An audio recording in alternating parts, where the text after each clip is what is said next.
Christina. Thank you for being here. I'm going to present you Few Walkers. I'm sure that every one of you knows the phrase when in Rome, do as the Romans do, right? But get to us, what? Romans don't go to the Colosseum, right? Where do they go? Well, I personally don't know, because I don't know any walker. And you can imagine where I went when I was in Rome. I went to the Colosseum. But the point is that I really wanted to visit the places where the real local Romans go, to feel the spirit of the city, to see the city through the Roman eyes. And actually, this is the problem to many other young travelers who go around the world. They are missing great places in the city where they visit, just because they don't know them. They spend the entire of their time visiting only the most popular places, and they miss to experience this local cultural spirit of the city. So what we offer Filoco, a platform which connects travelers with the local people.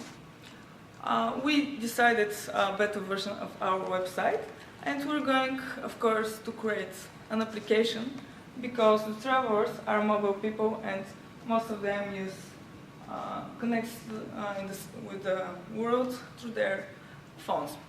How does it work? Well, it's quite simple. If you're a tourist, you register in our website or on our platform, and you could search through the profiles of all of the registered local people. You could choose a local tour guide based on your preferences, based on their interests, what they know, where are the places that they would like to go. What we do, we ensure that all of them have clean background, clean record. They really know the city where they live, and we provide you the assurance that when you go there, you will be safe. Who are our customers? They're young adventurous Americans. They're students or workers who like to travel to Europe on vacation. About 2.5 million young Americans actually goes to Europe each year. And our plan is to start with France. Why France? Because this is actually the most visited country in Europe by Americans after UK. And about 400,000 people, 400,000 young people goes to France each year. We plan to reach 6% of them in the first year. We plan to validate our business model, and how we're going to reach this 6%, which is the most important thing. Well, we developed a very strong marketing strategy. We're going to advertise our site through online websites, through social medias. We're going to use bloggers, we're going to use guerrilla marketing, and we're going to use to reach the students in their universities. After that, we are going to step on the entire Western Europe countries, where are going these 2.5 million people, and our target is to reach 5% of this market by the end of year 2. By the end of year 3, we're going to reach 10% of them. Our revenue model is very simple. We are going to charge $20 for the first hour of a tour. When the traveler connects with a local person, they could meet. After the first hour, they have the freedom to do whatever they want. Either to continue with this tour, either to just exchange some information. We give the freedom to them. Of course, we're going to have additional revenues from advertising on our website, but this is not our core revenue stream. With this business model, we're going to reach a break-even in the first quarter of the first year. This means that by the end of year 2, we're going to reach revenues above $2 million, and by the end of year 3, above $5 million If we look this opportunity on a global level, according to the World Tourist Organization, there are 200 million people, young people, that are traveling around the world. If we reach only 1% of this, with this revenue model, we are going to generate $30 million. But this is, of course, beyond year 3 in the future. Our possible partners and competitors are many. We are going to have partnerships with, of course, booking agencies, which are the main partners, such as Booking, Airbnb, Expedia. We could partner with Uber, for example, because the Uber drivers are actually the people that knows the best the city where they live. They could show the city to our tourists, and in addition, they could drive them around the city. Our competitions are mainly travel agencies or private tour guides, but what really differentiates us from them is that we provide a local personal experience to them that nobody else offers. Of course, behind our project is the most valuable assets. This is our team. Vankta is our IT, who develops our website. Bo is in charge of our international relations because she has a solid experience in the European mobility of young people. Michał developed our marketing strategy. He has around 3 years of experience in this sector. Vladi is our lawyer who has a lot of experience in Europe. He was even in the European Parliament. And me, I'm the financial expert with around 7 years of experience in the finance. What we need to support the first year of our activities and reach break-even, we need $500,000. And we will be happy if you are interested to give you more information about our idea, or if you think that somebody else could help us, we will be happy to help us to contact them. Thank you very much.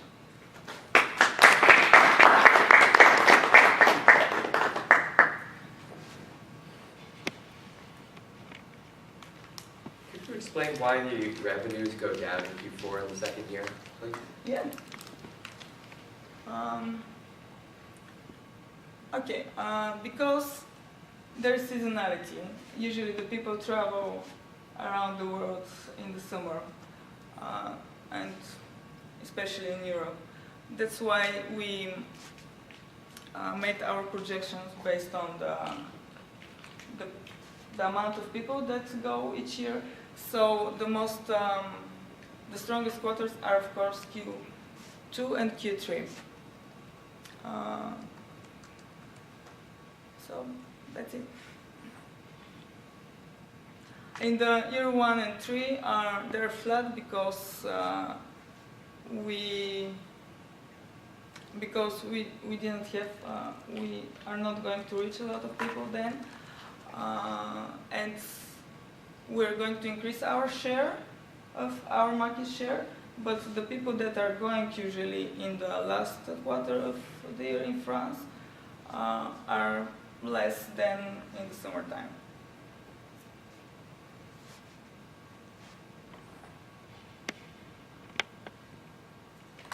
You could register in our website if you want to be a local person here in San Francisco. Yeah, okay, so I'll start. I travel quite a bit, so macro, I like it. I like the idea of it because I always do the CTB items, so the check the box. Yeah. I have to do these things while I'm here, but then I want to get those out of the way so I can do the stuff that everyone doesn't know they should be doing. So I like the idea that, I'm glad you talked about something like TripAdvisor. I think that's who does that now. I think that's the largest source of information. Something that wasn't up there, to me this read like kind of like a Rick Steves, I don't know if you know who he is, writes a lot of books, basically every country, and it's all about what the locals do. So it kind of had that feel to me. I guess I have a few things I need clarification on. I really don't know how it works. How do you convince these people to actually become the tour? At first, when you mentioned how this worked, I thought it was more like a TripAdvisor. Mm. It's someone logs on and says, this is what No. you should be doing. Now I know it's an actual tour. How are you convincing them to give these tours? We're not like TripAdvisor because they shows you all the information on your phone, so you're talking with your phone. Right. We want to offer to our tourists this personal touch because the people doesn't really have time to read all these things and it's too bored, and it's quite different if you meet somebody and he's going to show you the places where they really go. We step on this that young people are really interested in meeting new people, interesting people, not only from their country but around the world. For me, for example, for us, when we were here, we were very happy to meet Americans, but not only Americans. We met with South Americans, with people even from Europe. Europe is much closer to us, but we met them here, and it was very interesting, this interaction with them. So we step on this, that young people want to create friendships, to meet with them, and to show the city where they live. They are more interested not on these popular places. They're interested in the places where they really go, and they really want. We interviewed a lot of people here in America. We asked our friends in Bulgaria, and what they really want and what they really care is to show the city in the way how they see it. And yeah, that's it. So is there a revenue share with the tour? I'm going to call them tour guides for lack of a better term, but is there, or locals, or whatever you want to call them, is there a revenue share of that $20? No, this is only for the first hour. The idea is to stimulate them to present themselves as best as possible. And of course, if they like because when they meet, they may not feel good, comfortable with each other, even with this safety, with this background check and so on. So after the first hour, they just could go wherever they want. But the idea is to stimulate these local people to present as best as they can, in order to show them for a longer time the city. And they could negotiate the amount of money that they could have. Because some of the people are not interested in money. They really like this experience. They could show them the bar and go there, and the tourists to pay them their drinks, for example. Or the tourists, we interviewed one very interesting person who said that he's really happy when he meets a foreign person who bring him some present from Japan, for example. So for him, it's much more important this present than the money. Right. So you have a really large social good aspect that you need to. Okay. True. So that it does bring up a few things, though. Obviously, you didn't touch on, but again, it's a short presentation. Mm-hmm. There could be liability issues for you if you're promoting someone. I know you can do background checks, Mm-hmm. but if something happens on this trip, you could be held liable for that. So you have to figure that side of it out, because if they're paying you here, even though you're handling the tax thing, which is good, because you're not actually paying them, so that handles the currency swaps. Mm-hmm. But there is a liability issue that you're promoting this person Mm-hmm. for them to spend time with, especially in a foreign country. Mm-hmm. So that's definitely something you want to make sure, because you could be held liable. We're thinking of insurance. We are still going to check this to find the best offers. Yeah, we're thinking of it. To have an insurance of the tourists, and the local, of course, because we don't know the tourists as well. And the time when they're together. So is you mentioned Uber is more of a partner or competitor. I like you had both, because very easily one can be one or the other or both. Exactly, that's why we put them on one side. Yeah, so I like that idea. So Uber has the technology to do this, Mhm. right? Yeah. They're already branching out beyond what they currently do to use it in other avenues. So I liked that aspect of it, because you're don't reinvent the wheel. You have to pay a premium for it. It's a good idea. And then the other thing I would talk about is, or maybe look into, is a lot of these places have tourism boards. A lot of countries have them. They may be able to promote people that could actually come to your site to be the tour guides. So yeah, exactly. just as an idea of, because they're typically vetted, and that's usually a good idea. Yeah, we were imagining, for example, you book an apartment in Airbnb, and guess what? If you want a local person, you could visit this site, for example. Or if you visit our site and you find somebody for your local, guess what? You could find an apartment near him in the city, in Airbnb. And then the last thing I'll say is, if I like that you're starting small. It seems realistic, your projections. I don't know about your break even, but your projections seem somewhat realistic in the market you're trying to capture. However, you talked about seasonality. If you look to do 2 zones, maybe break away from Europe and do something like Australia, because it takes out seasonality because they're swapped. So in winter months, you could be doing things down in Australia because Europe slows down. So just be thinking about doing different hemispheres to smooth out and trend the seasonality of it. Yeah, that's a good idea. We just wanted to start with Europe because it's most familiar for us. Bo has a lot of experience with the mobility of students, and we could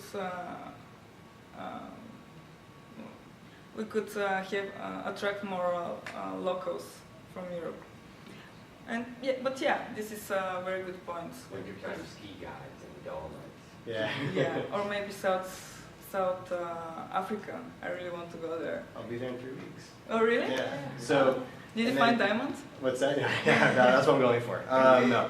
I guess the other thing too, I just thought of, think of it as an ecosystem too. I mean, I know that you're marketing this to Americans, but obviously people on university come to the US a lot of times too, so it'd be cool to create an actual full ecosystem where it works both ways.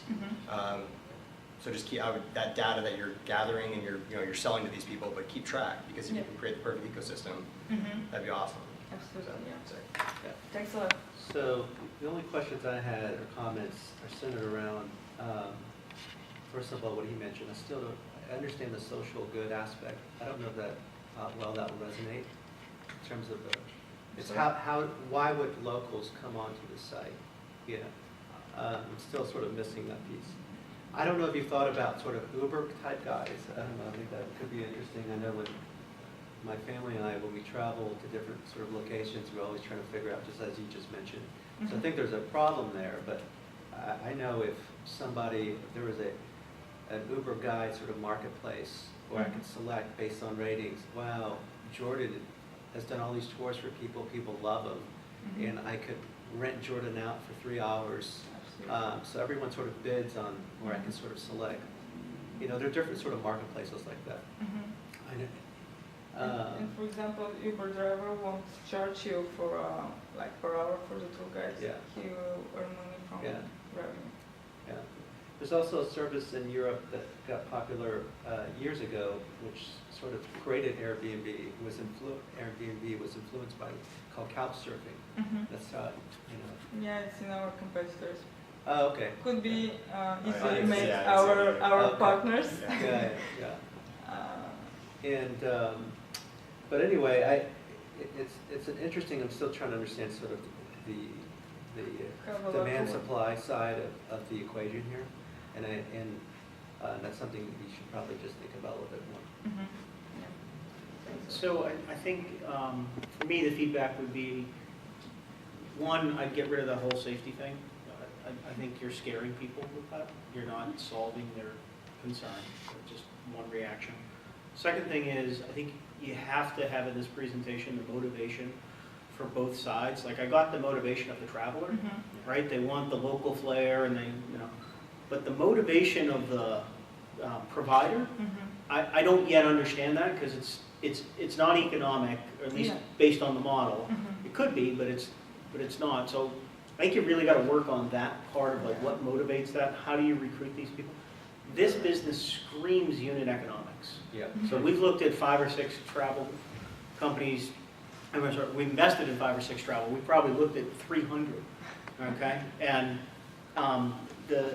if you don't know the unit economics of the business that you're going to go prosecute, you're going to lose all your money. And the reason is so highly competitive. And so I think little things like, we're gonna go look at the insurance, you may find the insurance adds $4 a user a day, or something crazy like that, and it breaks your model. So I think you have to go investigate in really granular detail. Now, I get it, you can't, you could just come up with an estimate for how much it costs to acquire a customer, and nobody really knows that. The last thing is, you didn't tell us, or I didn't hear, is there a mobile component to this, or is it all, I go to the website, it's a marketplace, I find my guide, and I sign up, or is it a mobile app, or? At this stage, we have a better version of our website, Okay, but the plan is to have a mobile application Right. because the travelers are actually moving people. They Yeah. don't stay in front of their computers. so I think you have to skip the whole, we're gonna build a website, and go right to a mobile app, because, everything we look at is mobile first now. I mean, Mhm. people come in with websites, Yeah, it's like 2000 and late, sorry. yeah, You can't we're do it. also thinking of Yeah. last minute booking. The difference with this, though, is travel. Travel is very much, travel booking is very much a sit in front of your computer. So the data we've seen is at least 50% of the people book their travel on a computer, so while they're stationary. So even with that, the demographic you're going after, it's got to be all mobile. I mean, just Yeah. no way you should do this as a website. Mhm. And the other thing I would tell you is you have to get a theme going here to make people interested in this, because there is a lot of so I don't know if it's like a day in the life of the person that lives in Paris or whatever, and you hang out with them for 6 hours, but you got to get something thematic like that, the cooking tour or whatever it is. So you have to have more of that stuff, I think, just to get people interested. Because you can't just do the, wouldn't you like to experience the local flair? I get it, everyone would probably say yes, but you have to have more of a hook to it. So I'd work on that based on, whoever you recruit on the platform that's going to deliver the tour. You have to bucketize that for people. Yeah, we actually. Because if it's explore random, I this. think it's going to be hard. People don't know what they're looking for, because they don't know the city. So you got to really give them something. I'm sure that if I ask you, you will say that when you travel, you're trying to find a local tour guide who is going to show you the hidden places, good restaurants where to live. Yeah, absolutely. You go to the We did hotel 7 concierge. cities. I know, We yeah. did 7 cities in we Europe this explored- summer. Every place we went, we just got the cab driver. We just said, Absolutely. look, here's $100, just take us around. Yeah. And we had a family, it was different, I get it, it's not that, we're not looking for what you're trying to do. Mhm. But the Uber, I don't know that Uber's the right guy, because Uber's gonna need revenue sources, and this is a really good one. So I'd be careful about Yeah. thinking of them as a partner. But you definitely, this is the other part of the model, that it screams partner. Right? Yeah. So Yeah. unit economics and partner are the two words I'd give you. Yeah, if you want career growth. We export actually this idea with the teams. It's very interesting. We're still thinking on it. Here is a different target group because are like people with families who. Yes, yeah, I get it. Yeah. No, this is. But yes, this could be maybe a second stage of our development, or You also, just in thinking about that, it's also pairing like similar interests up. So I know that you have a similar demographic, but it doesn't mean that you want to see the same thing. So for me, I want someone that's going to show me every brewery in whatever city I'm in. But a lot of people don't drink or wouldn't be interested in that. So the other thing is too, is just because you're a local doesn't mean you're going to do the things that I would want to see as a local. And the whole idea of having like the Coliseum is it has somewhat of an interest to everyone. Like they feel like I have to see it.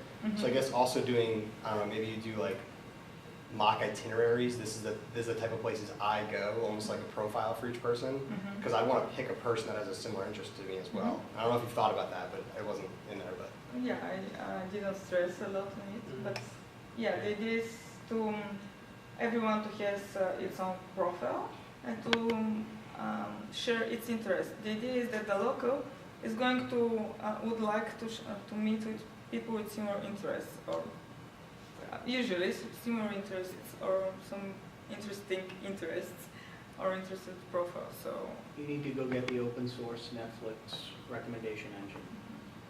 yeah. You, as a minimum, just to start, right? But then build your own. I think the recommendation engine gets driven by, the profile data you build up on people and what data you can get on the guides, but you gotta have some recommendation engine. Because otherwise, it's just too hard to figure it out. Yeah. It's just really good. The concept is really good. Thank you. Thank you. Thank you very much.